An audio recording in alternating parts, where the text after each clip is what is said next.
In the glittering world of haute couture, where opulence and exclusivity reign supreme, one woman dares to challenge the status quo. Amara, a gifted yet underestimated black fashion designer, dreams of breaking barriers in an industry dominated by privilege and prejudice.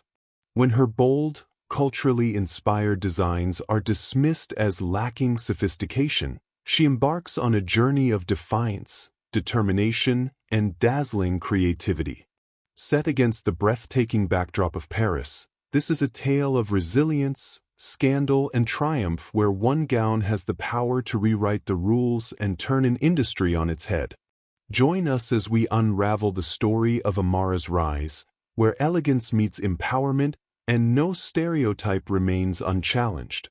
The morning sun streamed through the large windows of the modest atelier where Amara worked. The room was alive with swatches of fabric, sewing machines humming softly, and mannequins dressed in half-finished designs. Amara, a young black fashion designer with a striking sense of style and an eye for detail, worked tirelessly. Her fingers moved deftly, weaving life into her latest creation.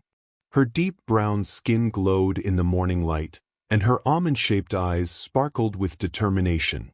She wore a simple but chic outfit, a tailored cream blouse paired with high-waisted trousers, her dark curly hair pinned up elegantly. Amara had always dreamed of breaking into the world of haute couture, a sphere dominated by old money and white designers. Despite her obvious talent, she had faced rejection after rejection, often veiled behind polite words that couldn't mask the prejudice underneath. Today, however, was a big day. She had been invited, or so she thought, to present her portfolio to Maison Laurent, one of the most prestigious fashion houses in Paris. The invitation, embossed on thick ivory paper, had arrived unexpectedly, and while she'd initially been overjoyed, a nagging doubt had crept in.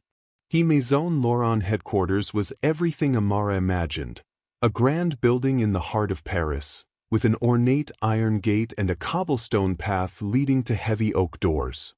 Inside, the space was a symphony of marble floors, crystal chandeliers, and gilded mirrors that reflected wealth and exclusivity.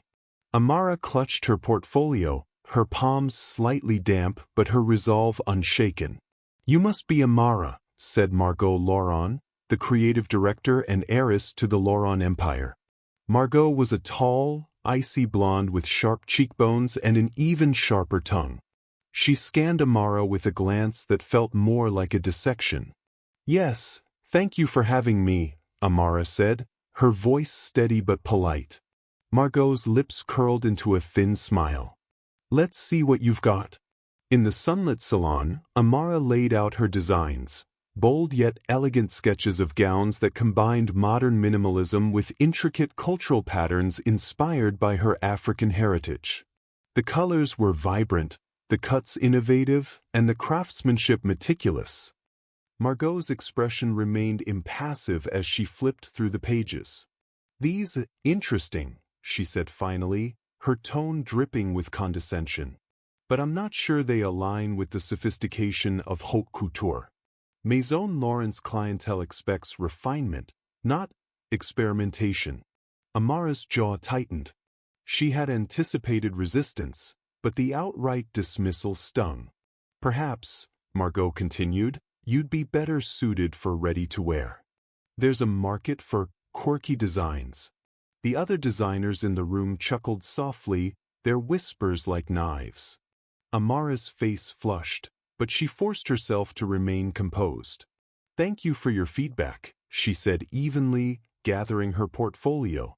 As she turned to leave, Margot called out, "Oh, by the way, Maison Laurent is hosting a showcase next month.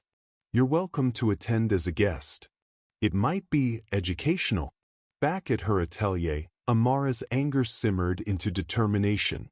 She wasn't just going to attend the showcase. She was going to crash it in the most spectacular way possible.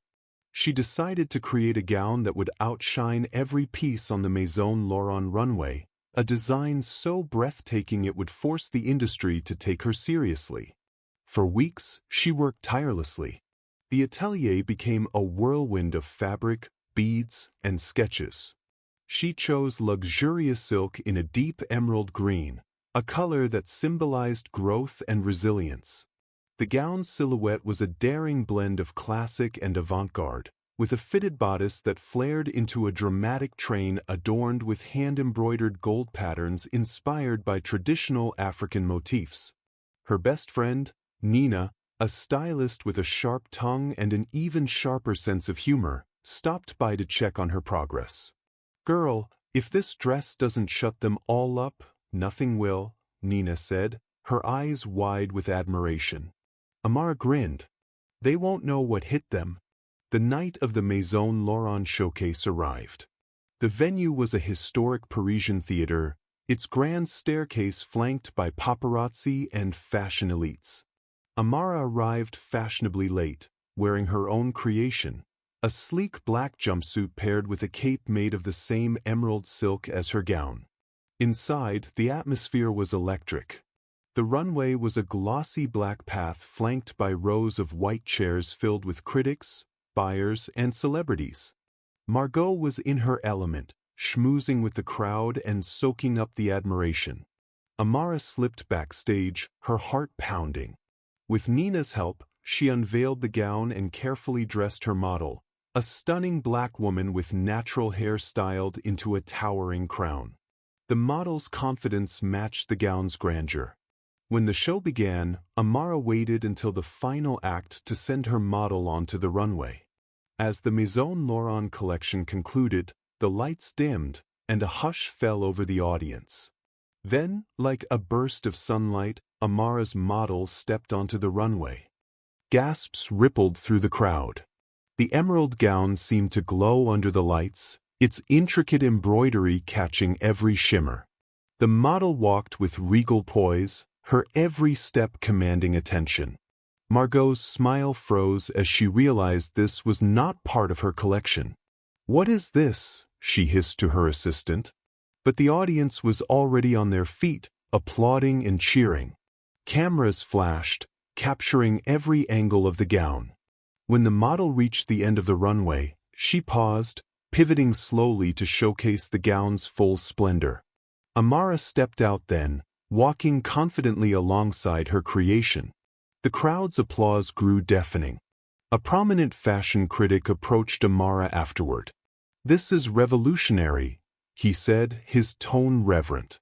"Who are you?"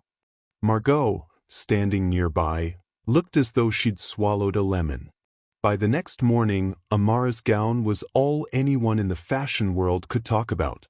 Headlines lauded her as the future of haute couture, and her phone buzzed non-stop with offers from buyers and collaborators.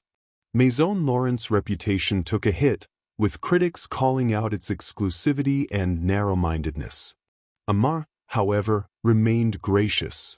"Fashion is about breaking boundaries and celebrating diversity," she said in an interview. "I'm just getting started." Her triumph was not just personal but a statement to the entire industry. Talent and creativity know no boundaries, and the future belongs to those bold enough to redefine it. Amara's story is a testament to the power of resilience, creativity, and the courage to stand tall in the face of prejudice. With her emerald gown, she didn't just make a statement, she rewrote the rules of an exclusive world, proving that true artistry knows no boundaries. What did you think of Amara's journey? Let us know in the comments below. If you were inspired by her triumph or moved by the challenges she overcame, don't forget to like this video, share it with someone who needs a reminder to follow their dreams, and subscribe for more stories that empower and inspire. Together, let's keep breaking barriers and celebrating brilliance in all its forms.